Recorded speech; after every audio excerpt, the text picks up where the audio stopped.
Start. तर स्वप्न पूर्ण करायला तू जगभर फिरशील, पण सुखाची झोप घ्यायला तू गावीच येशील. आणि असं हे गाव माझ्या मामाचं गाव.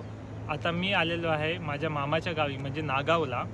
तर 10 दिवसाच्या गणपती विसर्जनासाठी मी माझ्या मामाकडे आलेलो. तर आता आम्ही 1 दिवस एक्सटेंड करून मामाकडे थांबलेलो आहे. कारण काय त्याच्या मागचं? कारण हे आहे की आम्हाला समुद्रावर पोहायला यायचं होतं. तर आता आम्ही आलो आहे नागाव बीचवर पोहायला. तुम्ही इथे बघू शकता सुंदर असं सनसेट आहे. आणि नंतर तुम्ही माझ्या पाठी बघू शकता तिथे अलिबागचा किल्ला आहे, कुलाबा किल्ला. आणि भरपूर असं खाली असा बीच आहे.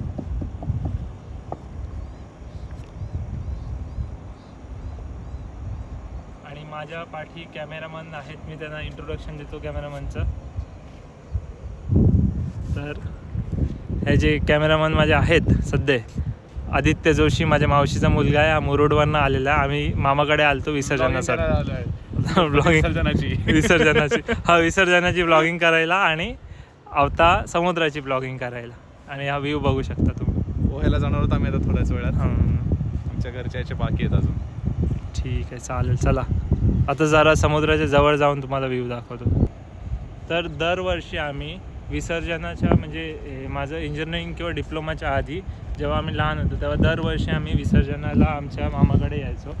आणि आम्ही लगभग 5:30 वाजता निघायचो विसर्जनासाठी आणि घरी यायचो 12:30-1 वाजता विसर्जन करून. मस्तपैकी DJ वगैरे असायचा, मामा DJ वगैरे लावून घ्यायचा. आणि एवढी मजा यायची म्हणजे सगळी आम्ही जे मामाची मावशीची सगळी मुलं एकदम फुल धमाल करायचो, नाचायचं वगैरे विसर्जनाला. आणि माझी आई पण खूप म्हणजे तेव्हा तर यंग होती आणि एकदम डान्स वगैरे करण्यात इच्छुक होती. तर तुम्ही आईचं जास्त इंट्रोडक्शन झालेलं नाही माझ्या, पण आईला टाळ वाजवायला भरपूर आवडतात. तर आई पूर्ण टाळ वाजवत पूर्ण मामाच्या घरापासून इथे बीचपर्यंत यायची.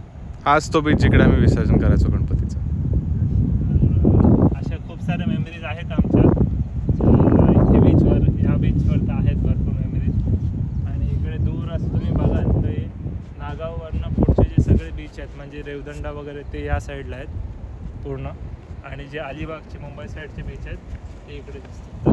बीचवरनं जर बघितलं तुम्ही जर एकदम पूर्ण कोपऱ्याला गेले अलिबागच्या म्हणजे मांडवा वगैरे तर त्या साईडून तुम्हाला मुंबईचं पण बिल्डिंग्स वगैरे जर धक्का वगैरे नसेल तर दिसू शकतो असं अलिबाग.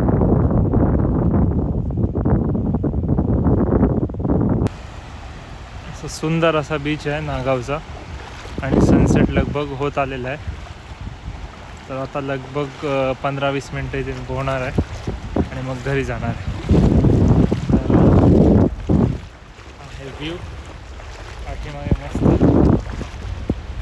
आणि आता मी कॅमेरा देणार आहे माझ्या भावाच्या हातात कारण त्याच्या पायाला लागलेला आहे, तो पोहायला येणार नाही आहे. तर त्याला मी फोन देणार आहे.